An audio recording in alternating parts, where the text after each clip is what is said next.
Hello' guys, good morning. এইফালে আমি আহিছোঁ আজি উৰুকা বজাৰ কৰিবলৈ, মানে নাজিৰা লাডেন বজাৰলৈ আহিছোঁ। এইফালে মানুহজনে ময়ে আহিছোঁ, মানে বেছি বজাৰ নহয় আৰু কি বজাৰ কৰিম দেখাই থাকিম সকলোকে। এইফালে আমি বজাৰ আহি পালোহি আৰু এইফালে এইখন হাই ছেকেণ্ডেৰী নাজিৰা, মই এইখন ইয়াতে পঢ়িছিলোঁ। এতিয়া আমি মানুহজনে মোৰে বজাৰ কেইটামান কৰি লৈছোঁ। বেছি নহয়, আমি চব্জি বজাৰ কৰিম, বাকী জলপান মায়ে নিব আৰু ঘৰতটো পিঠা লাড়ুটো বনাইছোৱে আৰু মাংস খালি ইয়াত নিনো, মাংস আমি নিম গাঁৱতে লৈ থোৱা আছে, তাতে আমি শাকৰ বজাৰখিনিয়ে কৰিবলৈ আহিছোঁ। এইফালে আমাৰ লগত চন্দদাও আহিছিলে আৰু বহুত ডাঙৰ ডাঙৰ মাছ ওলাইছে, মানে নিম লাগিছিলে, কিন্তু এইফালে আমাৰ বজাৰ পূৰা মোনাৰ এক মোনা হৈ গ'ল। এওঁতো পূৰা দাঙিবই পৰা নাই, কান্ধত তুলি লৈ গৈছে। তাৰপিছত এইফালে মাছ ল'ম বুলি ভাবিছিলোঁ, কিন্তু আমি এতিয়া মাছ নলওঁ, মাংস ল'ম আৰু ঘৰৰ পুখুৰীত মাছ ধৰিম বুলি কৈছে এখেতে। কি কৰে আৰু টাইম হয়নে নহয়, তাকো ডিউটিলৈও যাব লাগিব, মানে ফোন আহি আছে, সি দেৰিকৈ যাম বুলি ক'লে। আগে বজাৰখিনিটো কৰি ল'ব লাগিব।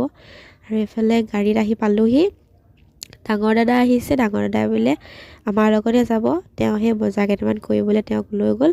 আৰু এইফালে বন্ধাকবি, ফুলকবি, কচু, বিলাহী, তামোল পাণ, আদা ৰচুন, এইফালে কি এই শাকটো কি মই নামটো ভালকৈ নাজানো, জিলিমিলি, মানে বহুত কিবা কিবি যিমানখিনি শাকৰ প্ৰয়োজন গোটেইখিনি আমি লৈ ল'লোঁ।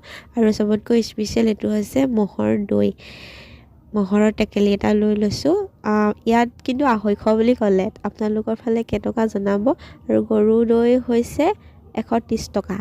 আমি বাৰু অকণমান ডিছকাউণ্ট দিলে, আমাক 20 টকা এটা ডিছকাউণ্ট দিলে। তাকে আপোনালোকৰো বিহু শুভেচ্ছা থাকিলে।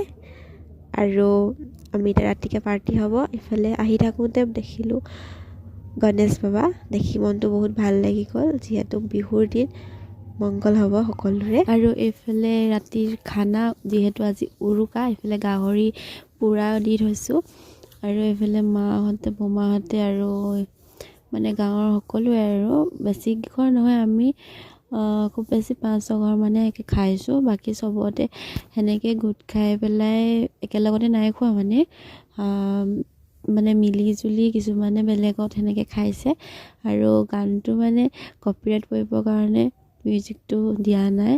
আৰু আপোনালোকৰ ফালে উৰুকা দিনটো কেনেকৈ গ'ল কমেণ্ট এটা কৰি জনাই দিব। আৰু আপোনালোক পুনৰবাৰ সকলোলৈকে অসমীয়া নৱবৰ্ষ শুভেচ্ছা থাকিল, আৰু মাঘ বিহুৰ বহুত বহুত শুভকামনা থাকিলে। আৰু আপোনালোকে কি পিঠা পনা বনালে জনাব কমেণ্ট এটা কৰি, মইতো দেখাব